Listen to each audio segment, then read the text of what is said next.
Hello, this is Shadow of the Moon, and today I'm going to be doing a updated deck profile of my Mist Valley deck for September 2021. Now, the last month when I did this deck profile, I had just put it together and was not aware that some of the cards in here were limited to one, especially Divine Wind and Mist Valley.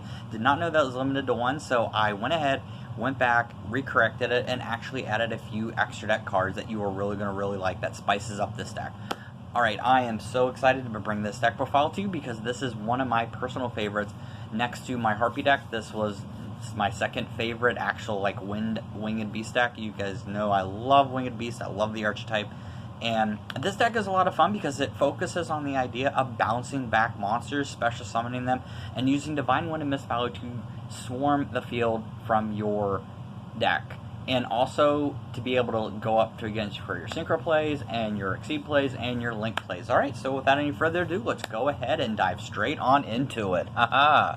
Alright, so the first thing is going to be your Mist Valley Apex Avian. This is essential. This is very easy to get out when you have Smorged Bird of Sovereignty, and is used for your Infinite Negate combo, which you can use without using Union Carrier in here because Union Carrier is banned. Alright, then we've got 3 copies of Mist Valley Thunderbird. Mist Valley Thunderbird is great, especially in this deck. I know that looks weird to see 3 in a deck, but this is if you want to play Mist Valley, this is essentially what this card was known for and what it was best at, was the actual Mist Valley archetype. It can be special summoned when it is bounced back to the hand, and it is not once per turn, so you could do that as many times as you want. So if you've got a Mist Valley Falcon, Mist Valley Shaman, or if you've got Mist Condor in your hand, you can bounce it back, special summon it, but it cannot attack. But we are not using that for that. Alright. And next we've got 3 copies of Mist Valley Falcon. This is the MVP of the deck, in my opinion, because if you want it to attack, you have to send a card back to your hand. Now, what makes this really deadly is the combos that I have in here earlier. So you can, it doesn't say, it's a card you can control. It doesn't say a monster, and it doesn't say anything. It says just a card you control. Plus, with 2000 attack, it's actually a really good level for Beat Stick. Alright, then next we've got 3 copies of Mist Valley Shaman. You don't have to run 3 if you don't want to. I'm running 3 because it's a good balance in this deck. You send a monster back to your hand, and it increases attack by 1700 to the end phase of the turn. Plus, it is a tuner monster, so it does go into with you for your Synchro plays. And then, ending on the Mist Valley monster package, you've got 3 Mist Condors. You bounce a Mist Valley monster back to your hand, 2 special summon this from your hand, and its attack becomes 1700. Now that's very important, especially if you've got Mist Valley Thunderbird, or if there's something you want to bring back, you can bring that back, special summon it. So this deck is all about special summoning from the hand and bouncing back. That's why it's just a lot of fun, because it's just constant bounce back, special summon, special summon. Alright, so that's that for the Mist Valley monsters. Let's move on to the tech cards in the deck. So we've got 3 copies of Cock-a-Doodle-Doo. This guy is adorable, and his effect is even more adorable. So essentially, this is a Winged Beast version of Cyber Dragon, except if you have no monsters on the field, you can special summon this from your hand as a level 3, and if your opponent controls a monster and you control no cards, you can special summon this card from your hand as a level 4. But banish it after it leaves the field. But it's really good for Synchro playing because it can become a level 3 or a level 4 depending on the situation, and it's just really easy to bring out. Then you've got 3 copies of Red-Haired Hasty Horse. Essentially what this does, this can be confusing, so I'm going to just, run by what it does exactly. If you have unoccupied zones, say you've got a zone right here that your opponent does not have anything and you don't, you can special summon this to the zone that it points to. So it's a free special summon, a free special summon as long as they don't have anything on their zones and you have nothing over here. Alright, then we run 3 copies of Reborn Tengu. Reborn Tengu essentially replenishes your field presence, because when he leaves the field, you special summon another one from your deck. Alright, then we've got 1 Gen X Alley Birdman. He counts as a wind and a dark monster. He's a tuner, and you can return a face-up monster you control to the hand to special summon this card, but banish this when it leaves the field. A lot of these cards do banish, but the idea is for you to just bring a card back and special summon this card from your hand, which will activate Divine Wind and Mist Valley. And then we run the Barrier Stature of the Stormwind, obviously, for the lock. And then lastly, for the Unexpected Die, I originally was going to put Harpy's Brother in here just for flavor, but I just went ahead and added Phantom Griffin. This is the only normal monster, and I know that you are probably wondering, why are you running 2 Phantom Griffins in this deck? That's crazy. The reason for this being is if you have Unexpected Die and you have no monsters on the field, you can special summon this from your deck, which is a good way to add field presence because this deck swarms like crazy. I cannot stress that enough. You wouldn't expect it, but it really, really does. Alright, that's it for the monsters, guys. Let's move on to the spells and traps. So for one, you've got 1 copy of Divine Wind and Mist Valley. This is the main essential card in this deck. It's limited to 1. Did not know that last month, so I do apologize. Essentially, if a wind monster is bounced back to the hand, you can special summon a level 4 or lower wind monster from your deck. So this is very, very essential and very important in this deck because the idea is for you to be able to get this card, have it on the field, and then start bouncing stuff back to your hand, special summoning from the deck, and keep your plays going. Then 1 copy of Terraforming to be able to search it out. And then, I know this is a lot, 3 copies of Sorcerer Villain Light. Now, I know you've heard this joke before if you may have, visited some other channels and stuff. I know this is like, why are you running 3 swords? The idea I'm running 3 swords is because this can be bounced back using Mist Valley Falcon.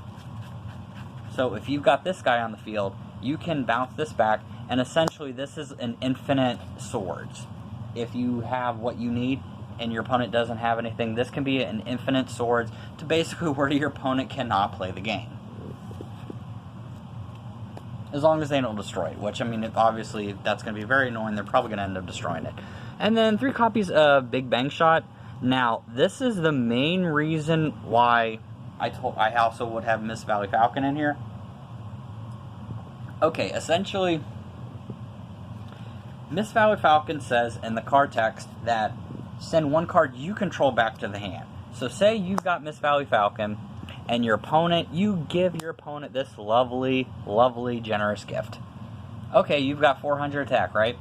Extra attack, your monster does. Oh, that's great, that's fantastic. Activate his effect. As soon as he attacks, bounce this back to your hand so you could use it again on your opponent, and the monster gets banished. So it essentially banishes the monster that is equipped with the card, so that can be an infinite way to get rid of your opponent's monsters, as long as they don't destroy it, but it's just really, really just mean and just downright awful, but just feels so good because it's a constant banish.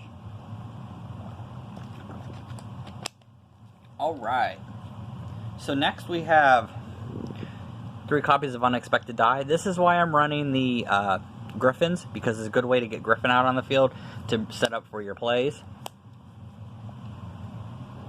And then 1 copy of Monster Reborn to bring back monsters. This is actually a really good tech card. And then Upstart Goblin because 39 is better than 40. Alright, and then we only play 1 trap in this deck, just Metaverse. This can activate Divine Wind directly from your deck or set it. So the idea is, though, you'd want to have it activated. Alright, that's it for the main deck, guys. Let's go on and move to the extra deck. And I've actually made quite a bit of changes since the last time I did this deck profile.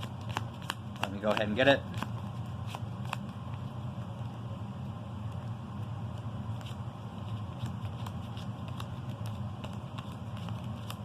Alright, shuffling it. Alright. So, we're running 3 copies of the only Synchro Mist Valley monster and the only Mist Valley extra deck card. I wish they would have more Mist Valley extra deck cards.